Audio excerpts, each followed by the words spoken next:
I'd like to say that this is a letter we've sent to the Financial Ombudsman Service, and it's to Mrs Carolyn Wayman, the Chief Ombudsman, Financial Ombudsman Service, Exchange Tower, London, E14 9SR, and it was sent on Monday the 26th of January 2005. Dear Madam, first I would like to point out that this letter, along with any response, will be published on the internet. Should you feel that no response is required, then you accept and admit that the Financial Ombudsman Service and its staff are paid by the banks to support their fraud by any means necessary. And that is how the staff of the Financial Ombudsman Service get their own bonuses, which is paid for by the banks. What is required from you is a straight response, without making any excuses whatsoever, or going around the subject. As you are aware, for over 8 years, we ourselves have been fighting mortgage fraud by the banks. A fraud which has been supported by the Financial Ombudsman Service and its staff from the start.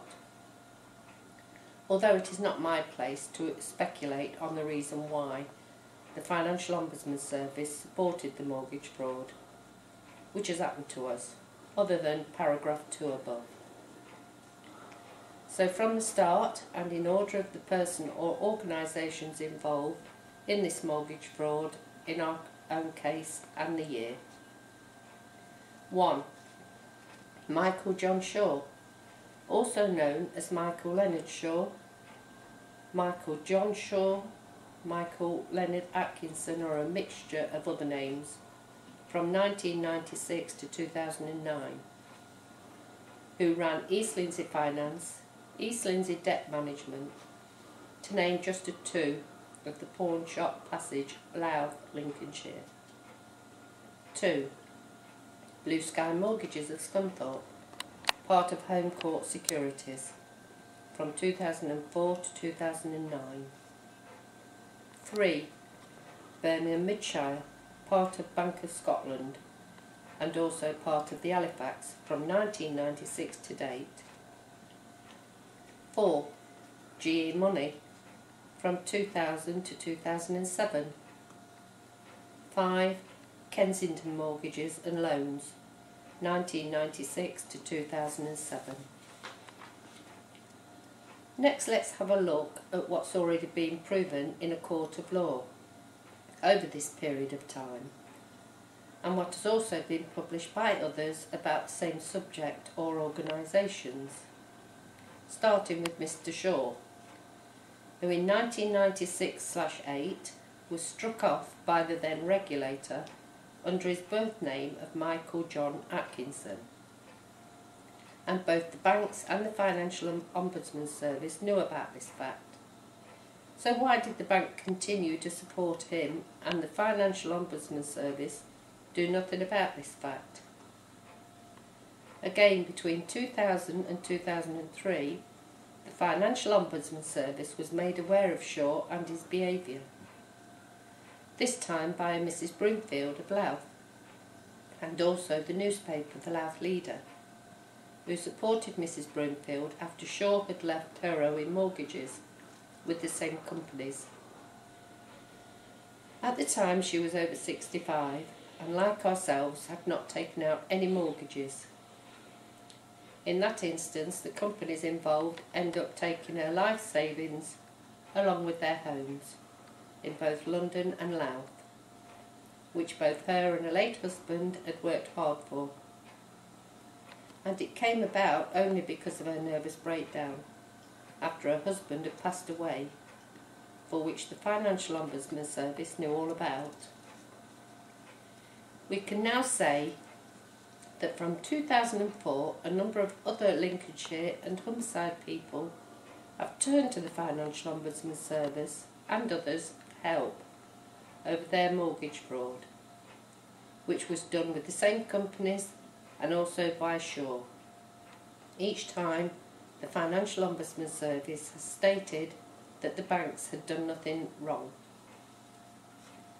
Now Birmingham Midshire. The Financial Ombudsman Service was aware of an investigation by the BBC Money Programme and its outcome, and yet the Financial Ombudsman Service has continued to support Birmingham Midshire in any way they can. Part of that investigation was identical to our own, in that Birmingham Midshire had encouraged and supported their own staff in their own shops to do mortgage fraud, in exactly the same way as Shaw was encouraged by them, and as such would guarantee that Birmingham Midshire could win the homes of those involved under the right of subrogation. While knowing this fact, has the Financial Ombudsman Service continued to support Birmingham Midshire. We will now look at some of the findings of our own court case, which was taken over a 5-year period before coming to the High Court against Shaw, while at the same time we look at the contradictions from the Financial Ombudsman Service and those findings. 1. Starting with Mr Brown's home at number 16 Lynham Close, Birchwood, and with GE Money. The court found that Mr Brown did not sign for or ask for the sum of £60,000, and that would explain why we did not cash a cheque which arrived at my home, and why the money was then electronically transferred by Shaw himself without our knowledge or approval. Also why we still have that original cheque uncashed in our possession today. This money then went into an East Lindsey account and was spent in less than 2 months by Shaw. In fact, a lot of that money went on Shaw's own mortgages with Birmingham Midshire, with whom he had 6 mortgages at the time. Besides the 6, there was also a mortgage in his father's name with C&G, again part of the same banking group. This was taken from Shaw's own bank statements, and the Financial Ombudsman Service had copies of them. Why did Birmingham Midshire, with the cooperation of the Financial Ombudsman Service, allow him to have 6 mortgages, when every other person has to consolidate if a second mortgage is required? The Financial Ombudsman Service was sent a copy of that cheque and paperwork, and had at their disposal Mr Brown's own signature, yet still said that he had signed for it. Yet there was never any signed contract. That contract, which was sent along with the cheque, are still in our possession today. So why did the Financial Ombudsman Service agree that GE Money had the right to have Mr Brown's home in return for money which Shaw had? 2. Kensington. At no time did we ask for or have any knowledge of the £20,000 till letters started to arrive. On that application of Kensington, there was 2 signatures, Mr Brown's and my own. At that time I lived in Leicester, and I could not have been in 2 places at once. I was in fact looking after my late mother and father, and I have never signed for or had any of that 20,000, which according to them must have been paid into a joint account, which has never and does not exist. We asked the Financial Ombudsman Service at the time and others to send that application to a handwriting expert.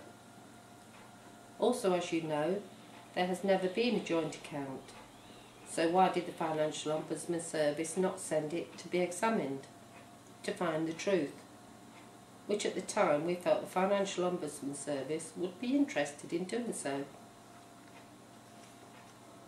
The finding of the High Court was that the signatures was not that of my own or Mr Brown's, and in fact the application was only done over the internet by Shaw, and as such, how could we have signed for it, as neither myself nor Mr Brown were present, and were not aware of the application being made at all.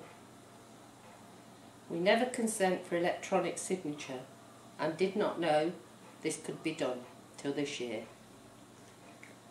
I now look forward to your response over this matter and why.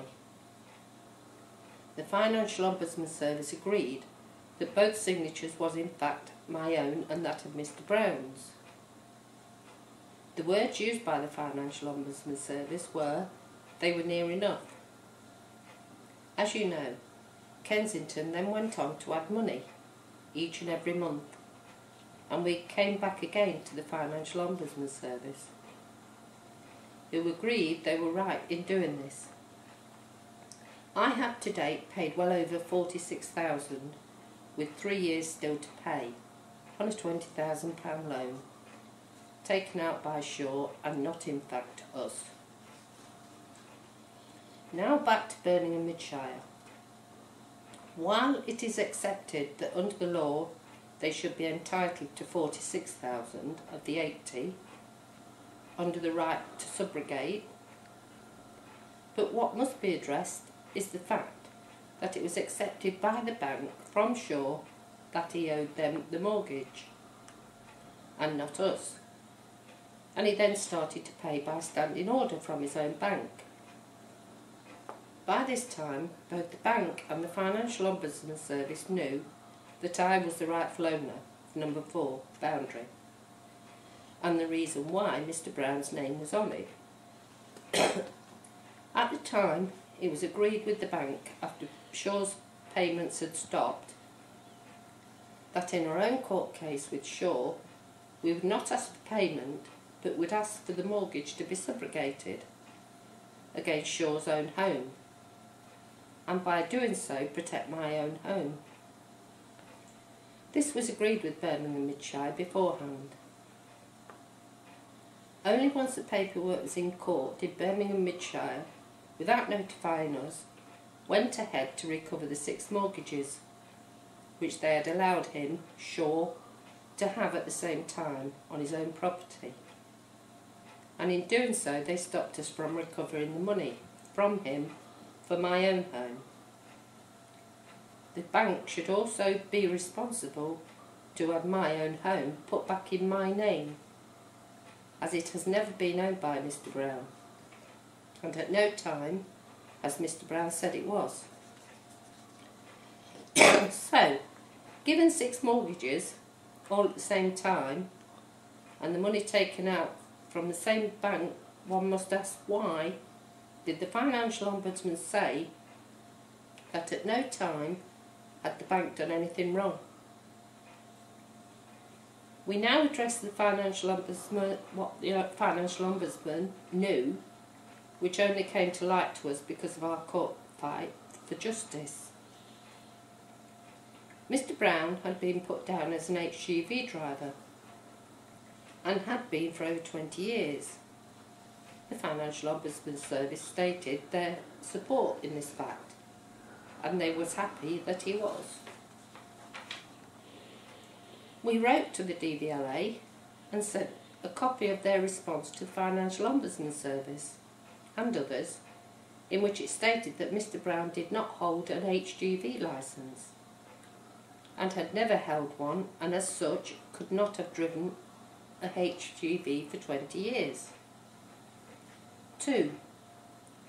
At the time, Mr Brown was earning over £40,000 per year as an HGV driver. The Financial Ombudsman again stated their support for this fact being true.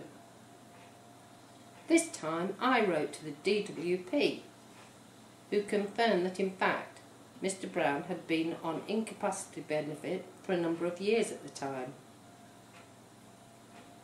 The house was not completed at the time of the mortgage or when the paperwork was done for the mortgage, and we would ask that if you have a copy of the sign-off by the council, then you provide us a copy, as it never had one, and given that Birmingham Midshire do not do self-billed mortgages, one must ask why was the mortgage put on the property given this fact.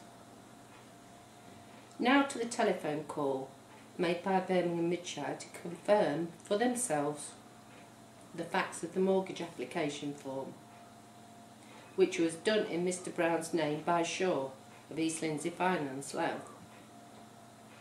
The Financial Ombudsman agreed that Birmingham Midshire did telephone Mr Brown, when in fact Birmingham Midshire telephoned Shaw's own number and not Mr Brown's, which was also on the form at the top with 333 in it. Again, this only came to light because we obtained a copy for the court.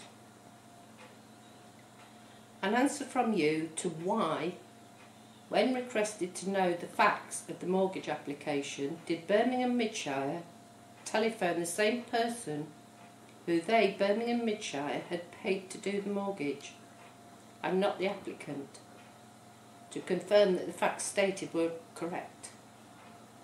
Also, why did the Financial Ombudsman say that Birmingham Midshire telephoned Mr Brown, knowing full well they had not? 5. Birmingham Midshire Architect was in fact a partner of Shaw's in East Lindsey Finance, and he could not be traced when needed for the court. Why? 6. Why did Birmingham Midshire do the mortgage when in their own letter to me and Mr Brown they acknowledged that from the start it was apparent that Shaw was not acting in our best interest with this mortgage? An answer from you is required. Was this not a case of deliberate mis-selling by Birmingham Midshire? And if so, why has the Financial Ombudsman Service not done anything about this fact? So why did the Financial Ombudsman Service not look into our request? The following. 1. East Lindsey Finance of Louth, who did not have a licence or insurance, and as such the 3 named companies should not have dealt with him at all, besides the fact that he had once been struck off. 2. Blue Sky Mortgages, who Shaw did work through, and who admitted that there was paperwork in their own files which they did not know about, done by Shaw, also not investigated by the Financial Ombudsman Service, as they are not under it. 3. GE Money, who it has been said that at the time never came under the Financial Ombudsman Service, when it did. 4. Why is it that the Financial Ombudsman Service will not reconsider when new evidence comes to light, which contradicts their findings? 5. If the Financial Ombudsman Service is not in the pay of the banks, then why does it support mortgage fraud, which is done by the banks? This fact has clearly shown in a court of law, and the contradictions of the findings of the Financial Ombudsman Service.